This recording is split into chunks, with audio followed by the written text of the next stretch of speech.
I'm 13 News Now meteorologist Evan Stewart. It is the first day of October, Tuesday, October 1st.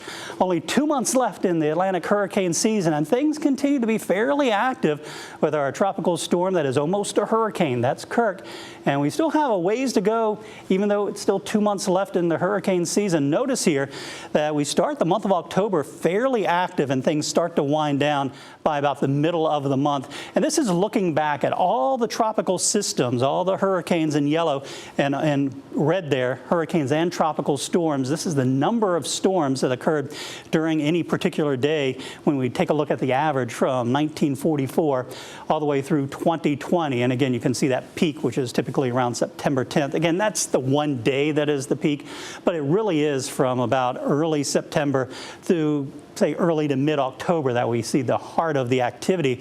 But again, you'll notice here, October 1st, still quite a few number of storms, but notice how we really start to go down by the end of the month, and that activity really starts to wane as we get into the month of November, as those water temperatures start to become a little bit cooler, and we see those fall fronts moving through, and that sort of keeps the storms away and disrupts the airflow and the circulation around the storm. So what's going on out there right now? Now, if you were watching yesterday, we had Isaac.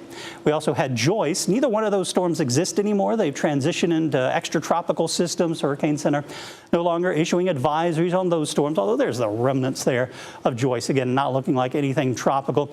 This here is Kirk right here. This is our next major hurricane likely to develop over the next couple of days. And then behind it, we have another cluster of thunderstorms there just south of the Cabo Verde Islands.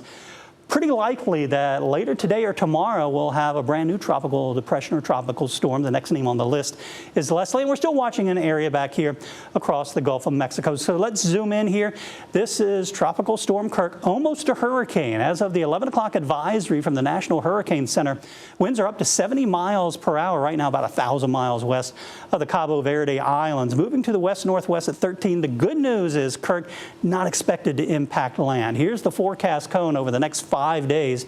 Also shows the increasing strength, likely becoming a major hurricane, as I mentioned, with winds of 125 miles per hour by the end of the week.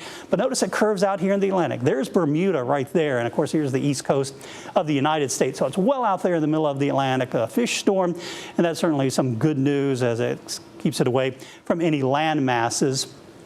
Eventually, it'll move off into the North Atlantic, and again, not posing any threats to the mainland United States or anywhere else. Elsewhere in the tropics, a couple areas we're watching that I mentioned. This cluster of thunderstorms just behind Kirk has about a 90% chance of development over the next week, 80% in the next couple of days. So that's why I mentioned that likely later today or tomorrow we could have a tropical storm or a tropical depression forming there with that system. Again, not too well organized as it moves here just south of the Cabo Verde Islands, but it is going to follow right in the wake there of Kirk. So it'll be interesting to see how the two sort of interact and how Kirk might influence how strong this system could potentially get. And then we mentioned that other system still down here in the central Caribbean has about a 40% chance of development over the next several days as it moves up here into the Gulf of Mexico.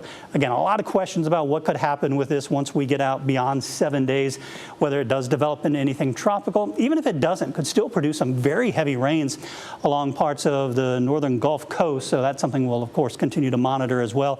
Those areas already hard hit by previous storms during this hurricane season. So, of course, we'll always keep you updated here on air and online with the latest on what's going on in the tropics. Of course, we'll be watching Kirk and what could potentially be Leslie coming up over the next couple of days.